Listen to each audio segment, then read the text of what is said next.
Bonjour et bienvenue à vous dans l'Instant Bible, votre rendez-vous pour découvrir si la Bible répond aux grandes questions de la vie. Aujourd'hui, nous concluons notre série sur le bonheur en abordant une dimension intemporelle, le bonheur éternel. Comment pouvons-nous comprendre ce que cela représente vraiment? Pour nous éclairer sur ce sujet fascinant et au cœur de la foi chrétienne, je suis très heureux d'accueillir les pasteurs Philippe Leduc, bonjour, Bonjour. et Pascal Rodet. Bonjour Stéphane. Bonjour à Pascal. tous. Merci à vous deux de nous accompagner dans cette réflexion tout en profondeur sur ce bonheur ultime que l'on peut découvrir dans la Bible. C'est maintenant l'Instant Bible. Restez avec nous et nous allons ensemble découvrir comment notre regard sur la vie peut changer.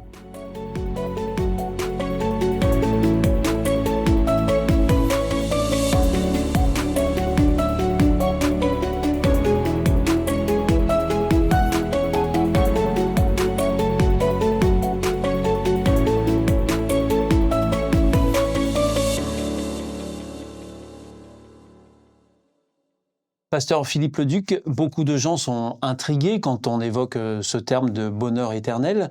Est-ce que vous pouvez nous expliquer ce qu'il faut comprendre à travers ce terme-là? Alors je vais vous étonner aussi, c'est parce que pour répondre à cette question, je vais vous parler du livre de l'Apocalypse. Alors pour les gens, On s'attend pas à l'Apocalypse, ça. c'était pas voilà, bonheur éternel, Apocalypse, les gens ne font pas le lien.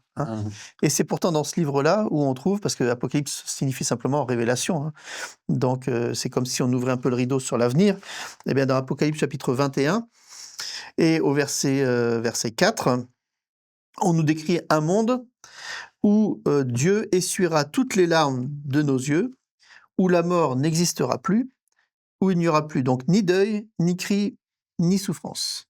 Et je pense que là, si on enlève les larmes, la souffrance, la mort, on peut parler d'un bonheur éternel, parce que tous ces éléments-là, ce sont des éléments qui font que la vie est triste, et difficile, et dure. Donc un monde sans cela, c'est ce qu'on appelle aussi, en d'autres termes, le paradis. Donc un bonheur éternel, c'est-à-dire qui n'a pas de fin. Et là, c'est un petit peu, on a du mal à s'imaginer quelque chose qui n'a pas de fin, parce que dans ce monde, tout a une fin. Quelque chose qui n'a pas de fin, on a un petit peu le vertige, mais c'est cela. Donc un bonheur éternel, sans fin, sans tous ces problèmes qui nous polluent la vie et qui font que c'est plus l'enfer que le paradis. Alors, pasteur Pascal Rodet, Philippe vient d'évoquer la notion de paradis. Donc, effectivement, le bonheur éternel est souvent relié au paradis. Historiquement et littérairement, comment la Bible décrit-elle ce lieu? Pourquoi est-il au centre de l'espérance chrétienne? Alors historiquement, il faudrait presque revenir en arrière complètement avant le péché. La première image de paradis, c'est quand même la Genèse, la création, le jardin d'Éden. Tout était parfait, beau, tout était excellent, etc. Donc là, on a déjà une image. Et puis il y a eu en effet ce péché qu'il va falloir trouver une solution pour éliminer. Donc restaurer un peu ce paradis qu'il y avait au Jardin d'Éden. Et je pense que ça a toujours été dans la pensée de l'être humain. Dieu, parfois, le rappelle, quand il parle, par exemple, aux Hébreux, pour quitter cette Égypte où ils étaient esclaves, où ils étaient en difficulté, en souffrance, ils n'étaient même pas propriétaires d'eux-mêmes puisqu'ils étaient esclaves. Dieu les sort d'Égypte pour aller vers un pays promis où coule le lait, le miel, etc. Déjà un peu en disant sur terre un côté paradisiaque. Vous y voyez une analogie? Il y a une analogie derrière, il y a quelque chose qui fait que Dieu, littérairement dans la Bible, essaye de faire comprendre que oui, il va y avoir un passage où, ok, il y a eu souffrance, mais il peut y avoir quelque chose de positif. Et Jésus reprend la même image quelque part, et là, d'une façon peut-être un peu plus explicite, qu'on trouve dans Jean, dans l'évangile de Jean, au chapitre 14. où justement il y a un peu d'inquiétude de la part des apôtres au début, et Jésus voit bien qu'ils sont inquiets. D'où le verset 1, « Ne soyez pas inquiets, croyez en Dieu et croyez en moi. Dans la maison de mon Père, il y a beaucoup d'endroits pour habiter, c'est pourquoi je vous ai dit, je vais vous préparer une place. » Et là, quand on parle de la maison de mon Père, Jésus est en train de faire référence avec Dieu. Donc un endroit où, ben voilà, on revient sur quelque chose de paradisiaque, quelque chose où il n'y a pas, comme Pasteur Philippe vient de le dire, il n'y a plus mort, il n'y a plus souffrance, il n'y a plus inquiétude, il n'y a plus stress.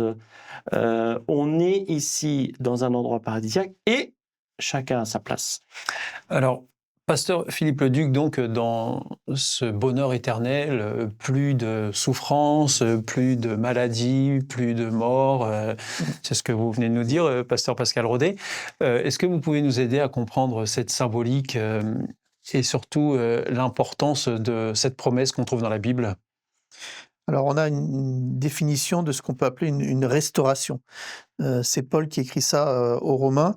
Je lis ce passage-là dans Romains chapitre 8. À partir du verset 20, « Ce monde est tombé sous le pouvoir de forces qui n'ont aucune valeur. Pourtant, il y a encore de l'espoir dans ce monde. » Et verset 21, « Lui aussi, donc ce monde, sera libéré des forces qui le détruisent et qui le rendent esclave. » Et c'est alors que nous allons pouvoir participer à cette liberté, à la gloire des enfants de Dieu, c'est-à-dire que cette transformation d'un monde qui originellement était parfait, avant le péché, bien la promesse que ce monde va être recréé, restauré dans sa plénitude originelle, c'est-à-dire comme c'était avant que le mal n'arrive. Parfois, il arrive qu'on fasse des erreurs, on commence à faire un dessin, puis il ne nous plaît pas, donc on déchire la feuille, on en reprend une nouvelle. Ben là, c'est pareil, on avait une belle feuille au départ qui a été tachée par le péché. Eh bien, Dieu nous promet qu'un jour, tout ça va être restauré et qu'on pourra repartir sur une page blanche dans un monde où tout est parfait, c'est-à-dire sans mal, sans souffrance, comme il a été dit tout à l'heure. Alors, pasteur Rodet, quand on a ça en tête, ce que vient de dire Philippe, est-ce que cette perspective dans nos vies, dans notre quotidien, nous aide à y voir un peu plus clair? Et est-ce que ça change aujourd'hui, dès maintenant, ma vie?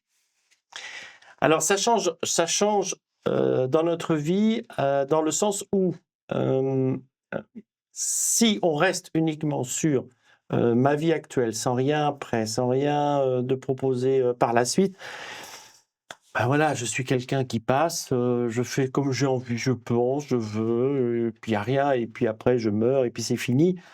La vie est un peu terne quand même quand on pense à l'avenir. Alors qu'à partir du moment où, ok, là il y a un passage, de par le péché, où je suis obligé d'assumer, de vivre au mieux ou d'accepter les souffrances, les problèmes, les difficultés, les colères des uns et des autres. Ok, j'assume. Sachant que il va y avoir quelque chose de plus important.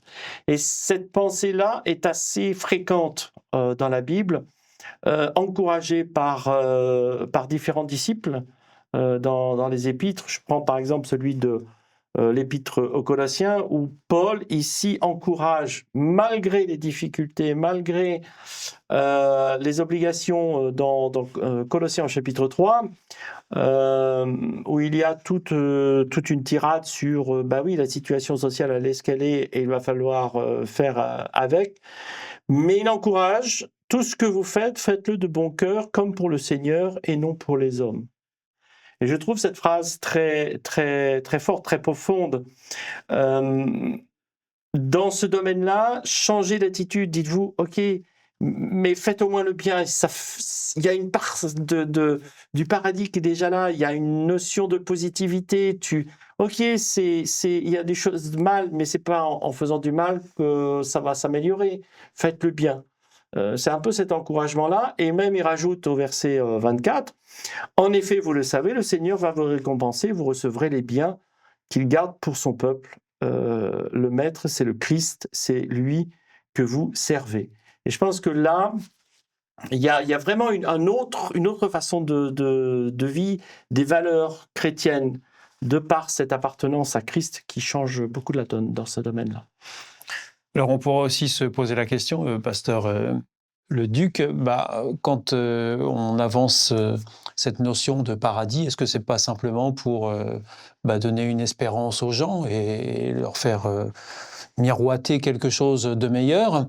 Est-ce que ça peut être ça aussi? Et puis du coup aider les gens à traverser des difficultés, mais sans être sûr de ce qu'il y aura au bout? Vous êtes en train de me demander si c'est une illusion ou si c'est la réalité. Par exemple, est-ce que ce serait un mirage, ce bonheur éternel? La différence entre un croyant et un non-croyant. Par exemple. Celui qui croit, il croit que ce qui est dit ici dans la Bible est la réalité. C'est-à-dire quand Dieu annonce un monde nouveau sans mort, etc. Ça paraît presque trop beau en même temps. Oui, mais si c'est Dieu qui le dit, si je suis croyant, si je crois qu'il dit et qu'il ne ment pas, voilà, j'ai pas de raison d'en douter. Et donc c'est pas une fuite face aux difficultés de la vie, parce que les difficultés on les a toujours. Simplement, c'est une perspective, une vision d'espérance. C'est pour ça qu'on dit qu'un croyant c'est un homme d'espérance, parce que c'est un homme qui ne s'arrête pas aux difficultés qu'il voit, mais il voit au-delà et il croit ce que Dieu dit quand il dit ces choses-là un jour vont se terminer pour un monde vraiment bon. Mais bon, dans tous les sens du terme, c'est-à-dire, que je ne peux rencontrer que des gens bien, des gens bons qui ne souhaitent pas le mal, qui ne vont pas me faire du mal, qui ne vont pas me tuer, me voler, me truander, enfin tout ce que les gens peuvent faire de mal pour les autres, hein. Donc c'est je pense, c'est vrai que c'est une déclaration de foi, hein, il faut y croire, on y croit, on n'y croit pas, hein. Donc ceux qui n'y croient pas disent: vous vous illusionnez, vous vous réfugiez pour pouvoir traverser les épreuves. Ceux qui y croient disent: «Non, pour moi c'est une réalité et ça m'aide en effet à traverser la vie, mais c'est pas une illusion, pour moi». Et alors, je m'adresse à vous deux à la fois, est-ce que vous avez rencontré des personnes qui, avec cette perspective du bonheur éternel, ont été impactées dans leur vie quotidienne? Et est-ce que vous avez pu constater le changement que ça avait pu opérer chez ces personnes? Alors, il y a plusieurs exemples que je pourrais citer qui ont véritablement changé leur vie en disant OK, c'est qu'un passage, alors ça me rassure et qu'il va y avoir des choses meilleures par la suite. Et ça a quand même transformé des cœurs. Alors, je rajouterais quand même que c'est pas forcément que ça qui a permis à ces personnes de foi de changer, mais c'est bien en se disant OK, on est dans une situation qui est pas normale. Il va y avoir quelque chose de beaucoup plus intéressant et important, mais c'est pas pour autant où je vais laisser le mal être le premier en tout. Je vais aussi apporter ma pierre de positivité, de bien, d'amour, de respect, ici et maintenant, même si c'est juste un petit bout.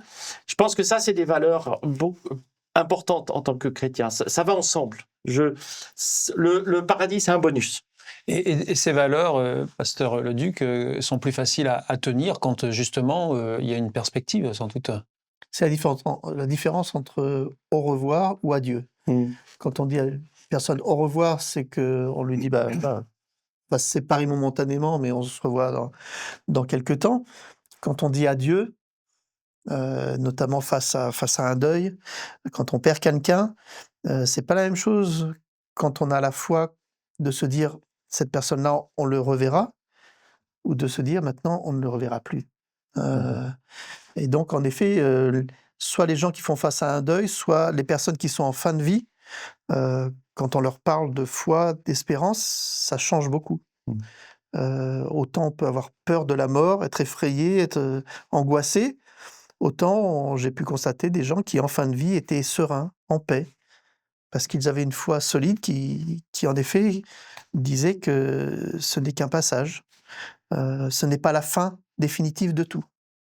Et je pense que c'est important cette combinaison parce que, je prends un autre exemple, Certains pourraient se dire, il va y avoir un paradis, tout va être remis en marche, donc tout ce qui se passe ici, je m'en fous.